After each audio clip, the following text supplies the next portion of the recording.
Devocional, Mateus capítulo 3, Aprofundando Arrependimento. O tema central da pregação de João Batista era: arrependam-se dos seus pecados. Mateus 3, versículos 1 e 2. E naqueles dias apareceu João Batista pregando no deserto da Judéia e dizendo: arrependei-vos, porque é chegado o reino dos céus. João Batista era um profeta muito singular. Usava vestes de pelo de camelo e se alimentava de gafanhotos e mel silvestre.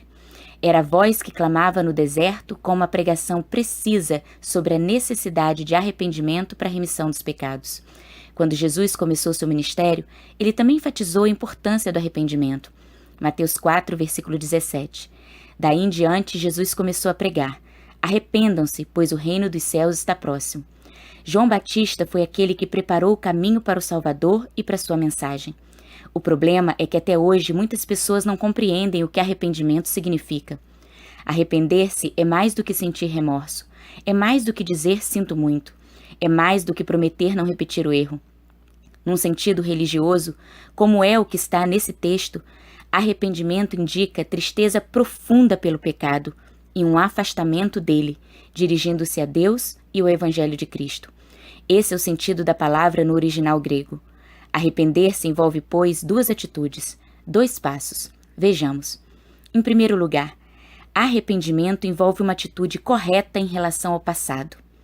Arrepender-se significa olhar para os pecados cometidos, entendê-los como pecados, sentir profunda tristeza por eles e confessá-los. Esse é o primeiro passo do arrependimento, que envolve uma sequência de consciência, profunda tristeza e confissão. Mateus 3, versículo 5. A ele vinha gente de Jerusalém, de toda a Judéia e de toda a região ao redor do Jordão. Confessando seus pecados, eram batizados por ele no Rio Jordão. O problema é que muitos não estão trilhando esse caminho. Estão pecando e rindo dos seus pecados, ou estão justificando seus erros com uma boa desculpa. Quem erra não se justifica, reconhece. E alguns até estão reconhecendo que estão errando, mas não estão se entristecendo com isso. Pelo contrário, estão se regozijando. Precisamos encarar o problema, não dar outros nomes para os nossos pecados. Que comecemos a trilhar hoje o primeiro passo do arrependimento. Que o Senhor nos ajude a enxergarmos nossas mazelas, que o nosso pecado nos traga uma dor profunda e que a gente comece a citá-los nominalmente em oração a Deus. Em segundo lugar, arrependimento envolve uma atitude correta em relação ao futuro. O segundo passo que envolve o arrependimento tem a ver com a mudança de atitude. Arrepender-se não envolve apenas olhar para trás e sentir tristeza profunda pelo que fez, mas envolve também trocar o caminho, mudar a rota, agir diferente. Quem diz que se arrepende e continua fazendo as mesmas coisas da mesma maneira, não se arrependeu verdadeiramente. É por isso que quando os fariseus e saduceus se aproximam, João Batista escancara a hipocrisia deles, pois as atitudes deles não eram compatíveis com o discurso que faziam. Eles não estavam mostrando frutos dignos de arrependimento. Mateus 3, versículos 7 e 8. Quando viu que muitos fariseus e saduceus vinham para onde ele estava batizando, disse-lhes: raça de víboras, quem deu a vocês a ideia de fugir da ira que se aproxima?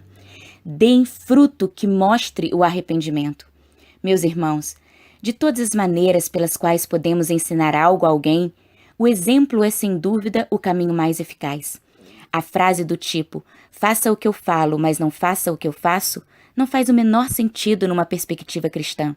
Sendo assim, a minha oração hoje é para que eu pare de olhar o cisco no olho do meu irmão e passe a encarar os meus erros. Que os meus pecados, escondidos na minha mente e no meu coração, apareçam na minha frente. Que eu me envergonhe deles. Que eles me tragam uma dor intensa e que eu chore de tristeza por causa deles. Que eu verdadeiramente entenda o quanto eles ofendem a Deus. Que em atitude humilde eu possa confessar cada um dos meus pecados a Deus. Que eu possa dar o nome deles a Deus, sem rodeios.